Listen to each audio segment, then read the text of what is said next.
Orang yang mendapat pengetahuan dari Allah, syaratnya jiwanya harus bersih, jiwanya harus cerah.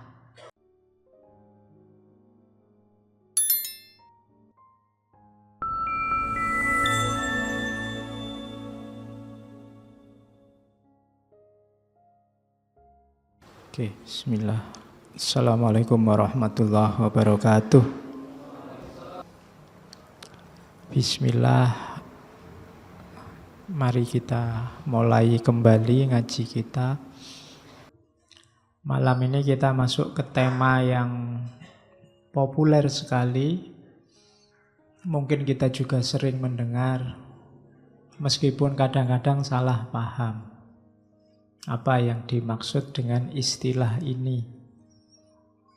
Yaitu ilmu laduni. Ini biasanya yang belajar-belajar tenaga dalam, belajar-belajar itu kan istilah ini populer.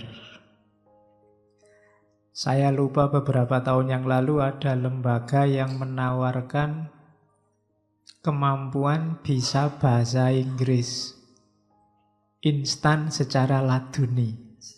Loh. Iya. Jadi saya lupa tahun berapa itu. Jadi teman-teman kalau ingin pinter bahasa Inggris, tidak usah capek-capek belajar. Jadi nanti akan semacam ditransfer pengetahuan model laduni, langsung bisa ngomong bahasa Inggris. Loh, gitu kan luar biasa. Kamu cari di luar negeri tidak akan ketemu yang seperti itu. Termasuk di negara tempat kelahirannya ilmu laduni juga tidak ketemu yang bisa ilmu laduni yang terus bikin orang pinter bahasa Inggris. Ada juga yang laduni itu semacam orang bisa bermain silat kanuragan, tanpa harus belajar, ditransfer langsung oleh gurunya. Disebut silat laduni. Jadi kalau dia wiritan sampai ke level apa, terus tiba-tiba gerak sendiri. Namanya silat laduni. Itu kreatifnya orang Indonesia. Jadi alhamdulillah ya kita punya bangsa yang kreatif. Tidak apa-apa, itu kekayaan budaya kita. Cuma saya belum pernah ngecek serius yang tadi, yang lembaga bahasa Inggris tadi. Kalau memang benar bisa begitu kan kita bikin kerjasama besar-besaran itu. Biar mahasiswa tidak trauma lagi sama bahasa Inggris. Cuma itu susah ya hari ini. Lembaga-lembaga semacam itu mungkin mulai tersisih. Sebenarnya unik kalau memang ada peluang-peluang tertentu untuk ke sana. Cuma ya kayak kita yang gitu-gitu kan kita sebenarnya apatis duluan sebelum diteliti.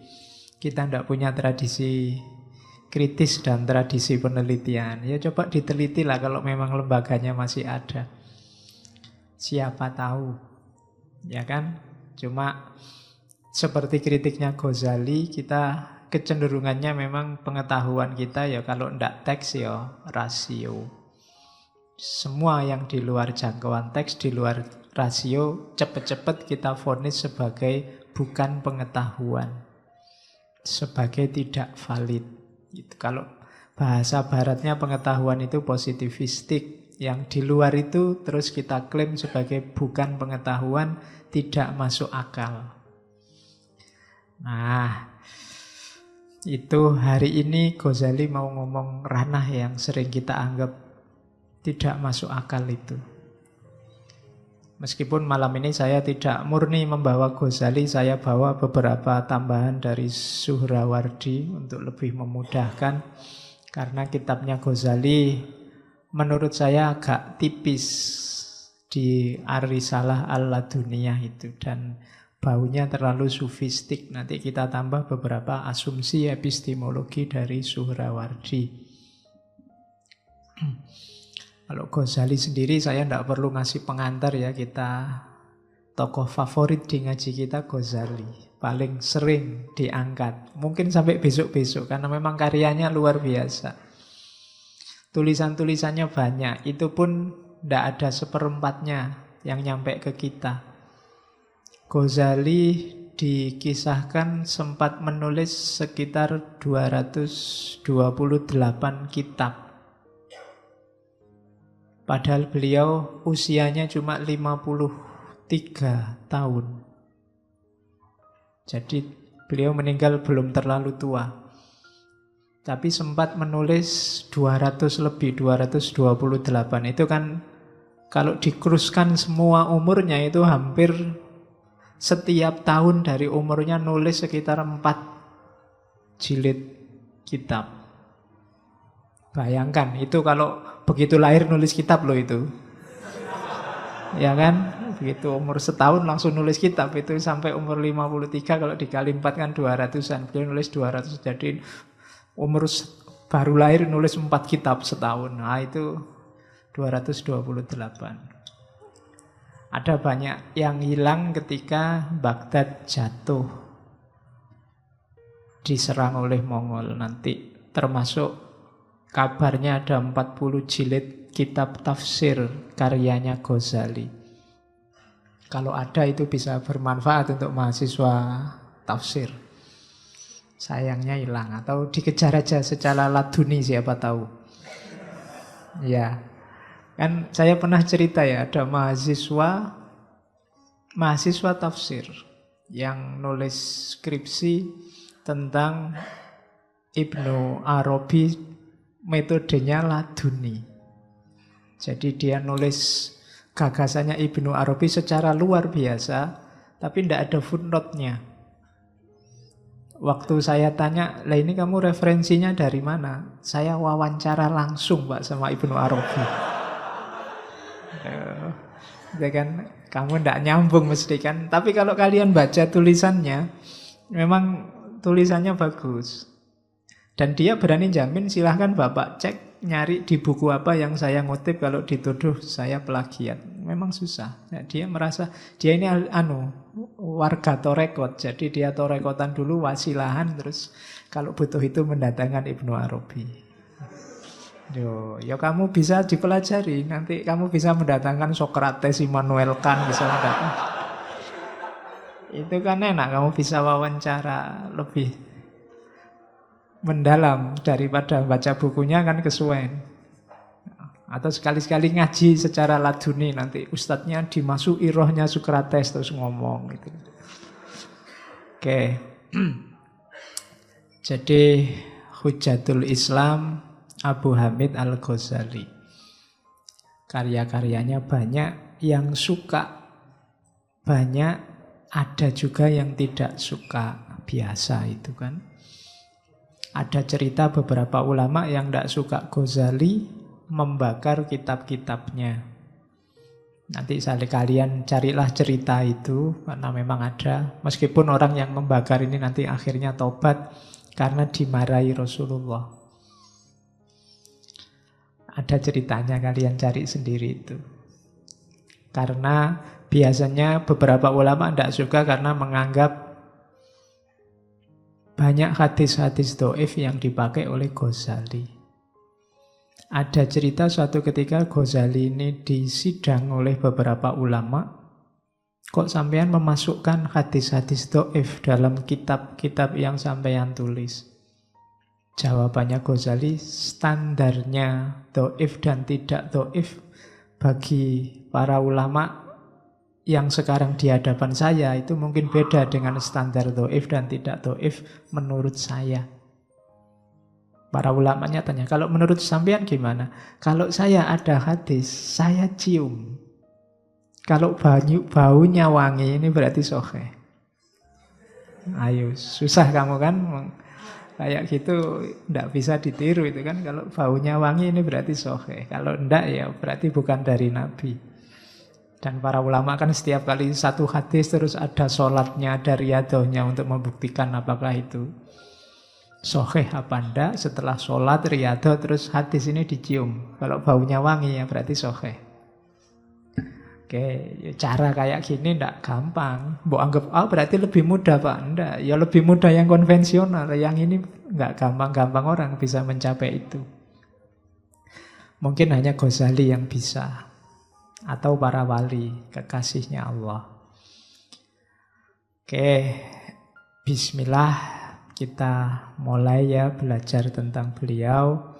Saya ingin mengawali tidak ke risalah dulu, saya ingin klarifikasi beberapa istilah yang sering kacau. Saya ambil dulu dari William Hittig, Sufi Path of Knowledge,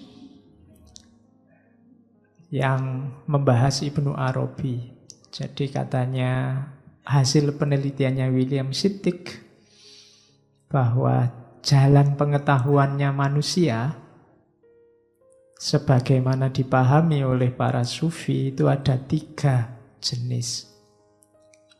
Ada pengetahuan akali, atau jangan pakai akali lah ya, kalau bahasa Indonesia diakali itu kan jelek. Pengetahuan rasional, jadi pengetahuan akal. Yang kedua, pengetahuan intuitif. Ini juga sering ambigu istilah intuitif, nanti kita bahas apa itu intuisi. Ada yang ketiga namanya pengetahuan tentang asror. Ini Ibnu Arabi, tentang pengetahuan rahasia. Pengetahuan asror itu nanti terbagi 2. Ada yang bisa dipahami oleh akal, ada yang tidak bisa dipahami oleh akal. Yang tidak bisa dipahami oleh akal terbagi 2. Ada yang murni intuisi, ada yang dilimpahi oleh Allah, diinformasi. Di akhbar, itu istilahnya akhbar, dapat berita langsung dari Allah. Jadi dalam dirinya dianugerahi oleh Allah pengetahuan, namanya akhbar. Saya tidak tahu, sekarang di TV populer sekali acara TV karma. Iya, yang ustadznya medianya kan pakai hidung bolak-balik baunya. Banyak itu kan acara TV yang sekarang rame sekali itu. Ya kamu boleh tanya, jangan-jangan itu termasuk jenis pengetahuan laduni. Neng nggak usah divonis apa-apa dulu kalau kita belum tahu aslinya. Ya, biarin saja lah, kapan-kapan kita teliti yang jenis-jenis karma itu. Tapi kalau tentang orang yang dapat anugerah pengetahuan langsung dari Allah banyak. Kisah-kisah para wali juga banyak ceritanya. Tidak cuma zaman dulu. Hari ini beberapa juga masih ada. Cuma pasti orang-orang semacam ini bukan orang-orang yang populer di medsos, di YouTube, di WA, pasti bukan. Mereka orang-orang yang lebih suka tersembunyi. Karena ujiannya berat. Tidak sembarangan wali bisa tampil ngomong kayak gini, ujiannya jauh lebih berat. Apalagi terus banyak orang tahu itu. Kalau di Indonesia begitu ada wali, alamat sudah dia tidak bisa tenang hidupnya. Mesti semua berbondong-bondong ke situ, nyari berkah lah, minta salaman lah, minta. Ujiannya berat. Tapi pasti masih ada. Kalau menurut Ibnu Arabi kan di dunia ini selalu ada para kekasih Allah. Itulah yang membuat Allah tidak sebel sama kita. Kalau hanya kita yang menghuni, mungkin Allah sudah jengkel sejak dulu. Tapi karena ada orang-orang yang dikasihi, itu Allah tidak jadi marah. Ya, analoginya kayak orang naik pesawat kan. Kalau Allah ingin menyelamatkan satu orang di pesawat itu kan alamat satu pesawat selamat. Kan tidak mungkin terus semua jatuh, tinggal dia sendiri tidak jatuh kan. Ya satu pesawat itu selamat. Dan itu analoginya para wali. Nah, katanya Ibnu Arabi yang dikutip oleh William Hittig, pengetahuan manusia itu memang ada pengetahuan rasional, itu yang tiap hari kita kejar, kita kaji. Ada pengetahuan yang murni intuitif. Jadi kalau ini intuisi, nanti setelah ini kita jelaskan apa itu intuisi. Kemudian ada pengetahuan asror. Meskipun pembagian 3 ini agak lebih, kalau beberapa ulama yang lain termasuk Ghazali, termasuk Suhrawardi, biasanya hanya dibagi 2. Ilmu atas usaha manusia dengan ilmu anugerah Allah. Sebenarnya ya kalau kita jeli, semua ilmu itu anugerah Allah. Cuma ada ilmu yang nunggu kita berusaha nyari dulu terus dikasih oleh Allah. Ada ilmu yang langsung dikasih oleh Allah karena Allah sayang sama kita. Kadang-kadang jalurnya juga tidak terduga-duga. Makanya kalian kalau nyari ilmu tidak usah pilih-pilih. Tidak usah pilih-pilih dosen, tidak usah pilih-pilih materi, tidak usah pilih-pilih ustadz. Cari aja. Wong kalau kayak ceritanya wayang itu kan, Pandhawa itu gurunya, kalau versi Jawa loh ya, bukan versi India, itu kan Resi Durna. Resi Durna itu trik, jahat, culas, karena dia membela Kurawa. Jadi kalau Pandawa sedang minta fatwa, fatwanya yang jelek-jelek. Disuruh ke laut, disuruh itu. Tapi dari fatwa jelek ini justru para Pandawa dapat banyak wawasan ketuhanan, banyak pengetahuan yang bermanfaat. Jadi jangan dikira pengetahuan itu tergantung gurunya apa tergantung usahanya, ya tergantung Allah. Kalau kamu nyarinya beneran, mungkin kamu dapat wawasan baru secara tidak terduga-duga. Nah, itu logika pengetahuan dalam dunia sufisme. Jadi kalau di Ibnu Arabi ada ilmul asror yang itu isinya 2, ada yang dapat dipahami akal, berarti tentang kehidupan sehari-hari, ada juga yang tidak terpahami oleh akal. Ini biar paham dulu petanya. Istilah-istilah ini sering membingungkan. 1, 2, 3, 4, 5, 6, 7, 8, 9, 10, 11. Kita pernah dengar istilah ini. Maksudnya sama. Terminologinya beda. Titik fokusnya juga beda. Tapi yang dimaksud sama. Ada istilah ilmu laduni. Dari kata-kata min ladun. Kalau dalam Al-Quran kan ada istilah min ladun hakimin alim. Pengetahuan dari sisi Sang Maha Pengetahuan, Sang Maha Bijaksana. Jadi istilah ilmu laduni, titik fokusnya adalah ini pengetahuan yang berasal dari Allah. Nah, itu biasanya pakai istilah laduni, tapi sama nanti konotasinya dengan yang lain. Ada pakai istilah isyroki. Ini Suhrawardi. Pengetahuan itu isyroki kayak bahasa barat pencerahan. Jadi kenapa disebut isyrok pencerahan? Karena ilmu ini diperoleh ketika kita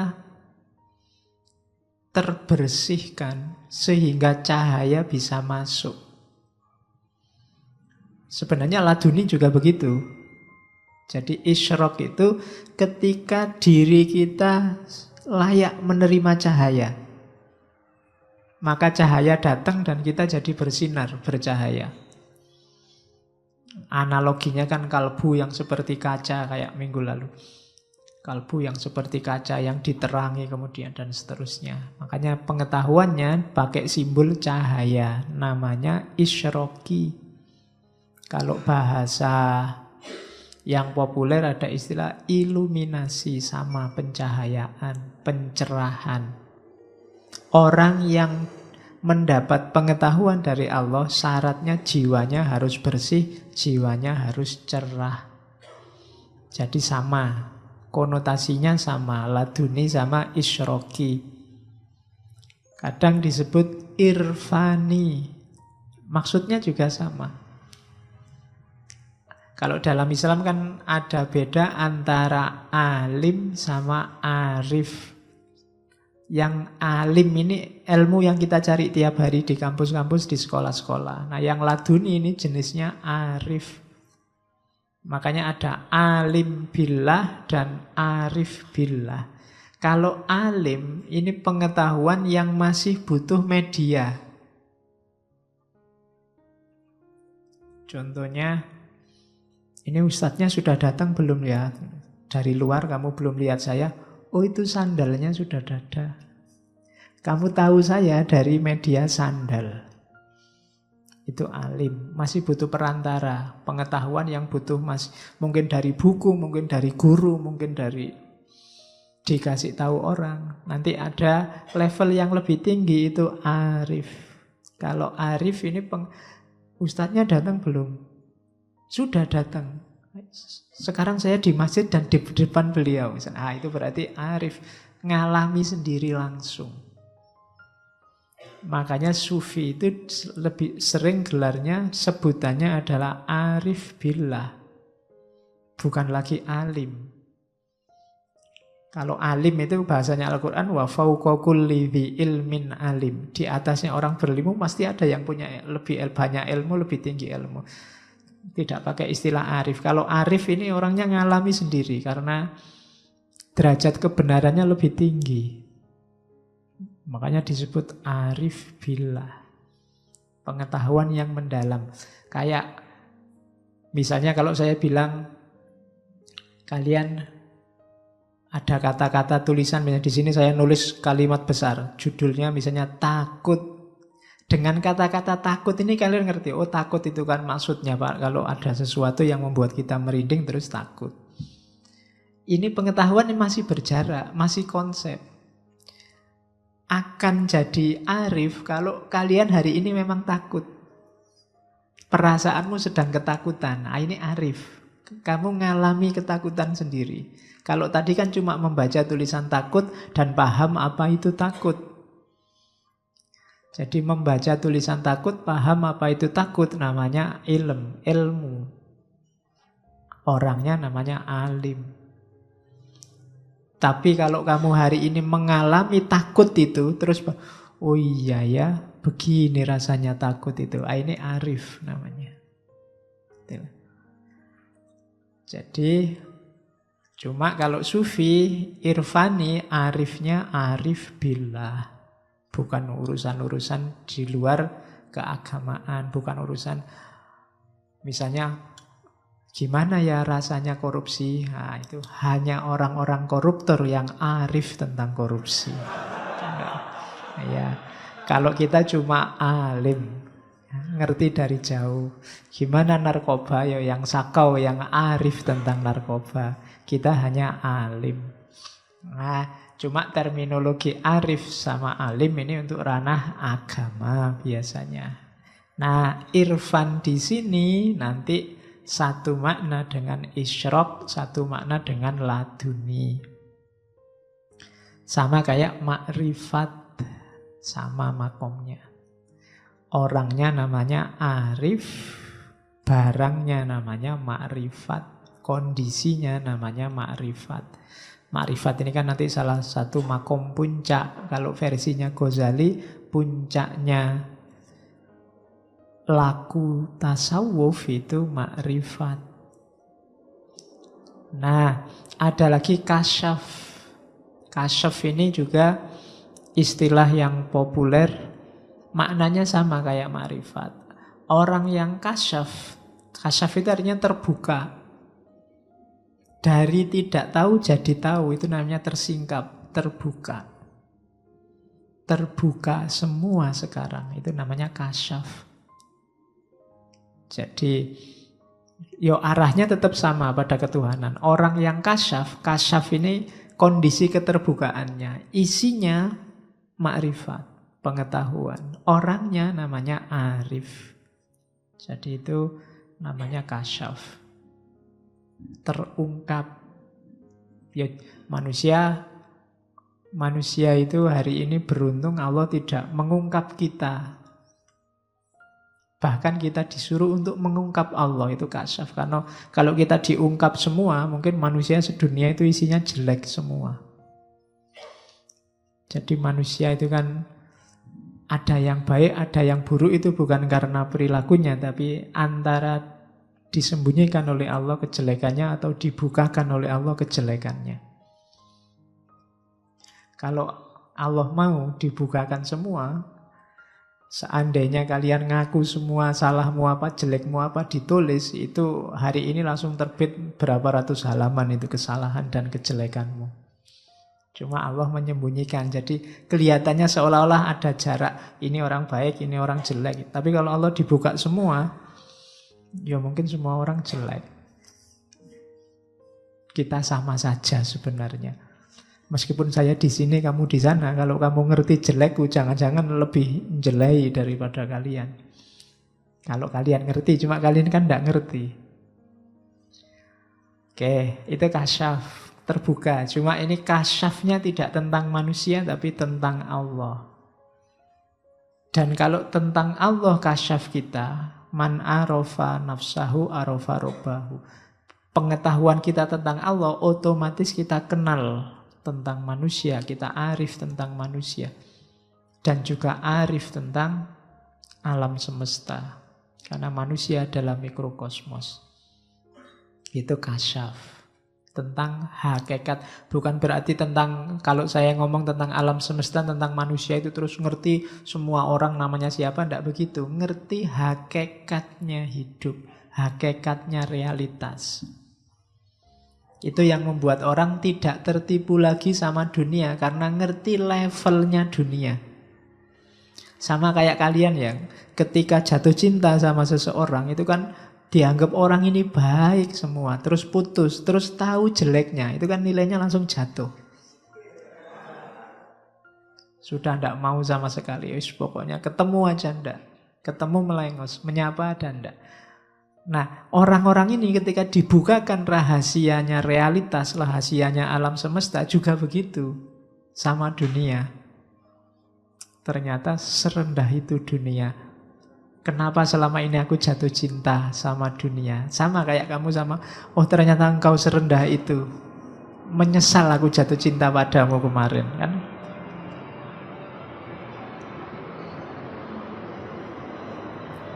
Oke.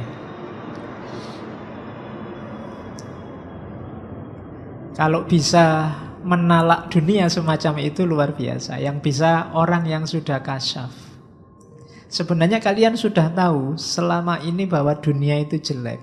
Tapi kenapa kok tidak bisa tidak tertarik sama dunia? Karena kayak tadi, antara takut dalam konsep dan takut yang ngalami sendiri. Kamu belum ngalami sendiri. Pengetahuannya masih berjarak. Masih belum kasyaf, masih belum makrifat.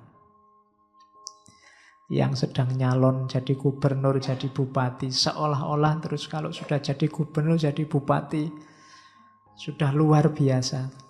Padahal itu ya dunia. Kuliahmu, ijazah itu ya dunia.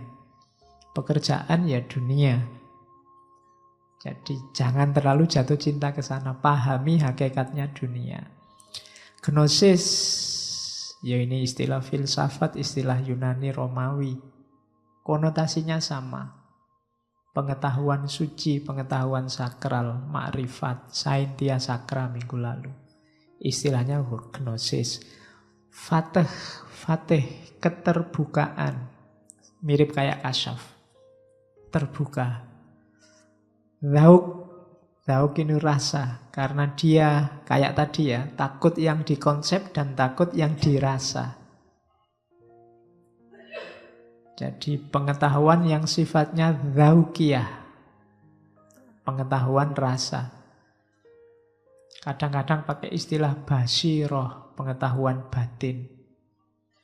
Kadang-kadang pakai istilah musyahadah, kesaksian.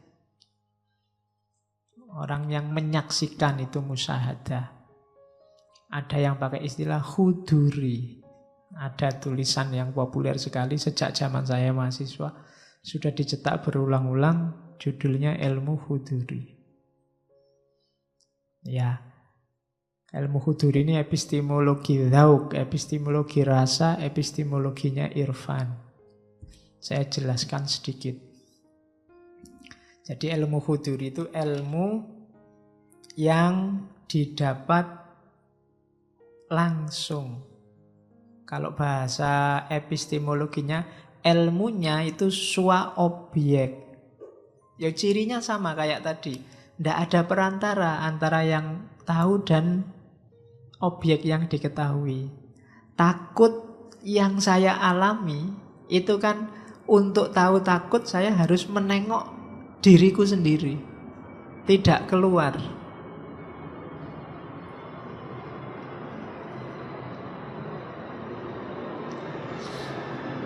Oke, lumayan ya ada iklan. Saya iso istirahat sebentar. Nah, jadi swa objek itu antara subjek yang tahu dan objek yang diketahui itu jadi satu. Kalau tadi takut yang konsep itu kan di luar dirimu. Tapi takut yang kamu rasakan ini untuk paham, kamu menengok dirimu sendiri. Itu namanya swa objek. Makanya namanya ilmu huduri, ilmu yang hadir dalam dirimu. Ini konsepnya Suhrawardi. Nanti ada tandingannya ilmu husuli. Kalau ilmu husuli, ilmu yang harus dikejar, dihasilkan. Kalian baca buku itu husuli. Tapi kalau ngalami langsung itu huduri. Kayak di Saintia Sakra kemarin, ilmu ini derajat kepastiannya hakul yakin. Jadi tidak berjarak. Levelnya tidak lagi ilmu yakin atau ainul yakin, tapi hakul yakin. Kenapa? Karena kamu ngalami sendiri, jadi yang ngerti. Ngaji ini kalau hanya melihat dari luar, termasuk yang mendengarkan YouTube, itu mungkin levelnya ilmu yakin, ainul yakin. Tapi hadir di sini itu hakul yakin. Oh alah, cuma kayak gini ngaji. Kalau didengarkan rekamannya kayak kayak wow, kayak apa gitu. Ternyata ya gini aja kok. Nah, itu kan sekarang hakul yakin. Kemarin pengetahuanmu berjarak. Kayak hebat-hebat tuh ya ngaji itu. Ternyata ya cuma gini aja loh. Nah itu kan sekarang kamu ngerti. Dan sekarang lebih pasti kenapa hadir langsung pengetahuan itu dalam dirimu. Sama kayak kamu kawin besok misalnya. Sudah lama nunggu kawin. Bayanganmu kawin itu, wah kawin besok mesti sip, mesti. Bayanganmu kan gitu, kayak luar biasa gitu. Ini kan bujangan-bujangan kan gitu. Mungkin besok setelah kamu kawin, wah lah cuma gini aja. Iya, bayanganmu kayak kayak hati-hati. Iya, itu kan pengetahuanmu hari ini kan belum kawin. Tentang kawin itu masih husuli, masih konsep-konsep. Iya, masih bayangan. Kamu membayangkan kan gitu. Kayak itu belum huduri, masih belum hakul yakin. Mungkin valid, tapi ilmul yakin, masih teori. Kalau besok nanti kawin beneran, baru kamu tahu. Oke, ya mungkin kamu menyesal. Iya. Ayo. Alah Pak, menyesal saya Pak. Kok enggak dulu-dulu, kok cuma satu ya Pak? Oke. Jadi itu ilmu huduri. Cirinya ilmu huduri itu saya ambil dari bukunya Suhrawardi. Hadir secara eksistensial. Objek sama subjek jadi satu. Dan ilmu huduri itu pasti benar. Kenapa pasti benar? Karena tidak koresponden. Kalau husuli koresponden. Husuli itu bisa meleset. Yang dikonsepkan beda sama kenyataannya. Tapi huduri kamu rasakan sendiri. Ya kayak tadi misalnya tentang kawin. Saya kecewa Pak kawin. Bayangan saya itu luar biasa, ternyata enggak. Loh, kamu keliru, kawin itu luar biasa. Loh, saya merasakan sendiri loh Pak. Itu enggak bisa dibantah. Kenapa? Kamu ngalami sendiri langsung. Jadi ilmu huduri itu ilmu yang tidak koresponden. Jadi tidak ada kategori benar atau salah. Ya mesti benar, kamu yang merasakan. Kalian kan susah bantah, misalnya ada orang mengeluh, saya itu kamar Temanku sekamar itu menyebalkan sekali. Itu kan bantahnya susah. Kenapa? Dia sendiri yang ngalami. Kamu kan tidak bisa bantah, jangan-jangan kamu salah merasakannya. Loh, wong saya yang merasakan. Kok jangan-jangan salah? Saya sendiri, jadi susah dibantah ilmu huduri itu. Kenapa? Kategorinya tidak kategori berjarak dengan yang mengetahui, tidak koresponden. Jadi antara pengetahuan dengan antara yang diketahui dengan yang mengetahui itu jadi satu, namanya swa objek. Jadi pasti benar dalam konteks dia, dalam konteks subjektivitasnya. Gitu loh. Oke, jadi itu cirinya. Jadi dualisme benar salah tidak ada. Karena itu penghayatan langsung. Sama kayak misalnya makan rujak yang pedas. Saya makan lomboknya 2 dan sudah kepedesan luar biasa. Kamu kan tidak bisa menyalahkan saya. Pak, lombok cuma 2 aja sudah pedas. Saya 10 tidak pedas, Pak. Loh iya, kamu benar dengan 10-mu. Aku benar dengan 2-ku. Sesuai penghayatanku. Orang tidak bisa bantah. Bapak salah loh kalau bilang 2 itu pedas. Loh, wong saya yang merasakan dan pedas kok. Kan kalian tidak bisa bantah. Jadi itu jenis ilmu huduri. Nanti arahnya memang ke pengalaman ketuhanan. Yang sifatnya personal. Jadi Tuhan itu kan dialami. Kalau sudah dialami, bantahnya susah. Makanya di antara argumen pembuktian Tuhan, salah satu yang agak susah dibantah itu argumen from religious experience. Dari ranah pengalaman keagamaan. Kalau cuma pakai argumen sebab akibat, argumen penyebab pertama, argumen desain alam semesta, itu masih bisa dibantah. Tapi kalau orang sudah ngomong, saya ngalami sendiri betapa maha kuasanya Tuhan. Saya yang sudah terancam DO. Ya nanti gelarnya PhD, PhD, lulusnya pas hampir DO.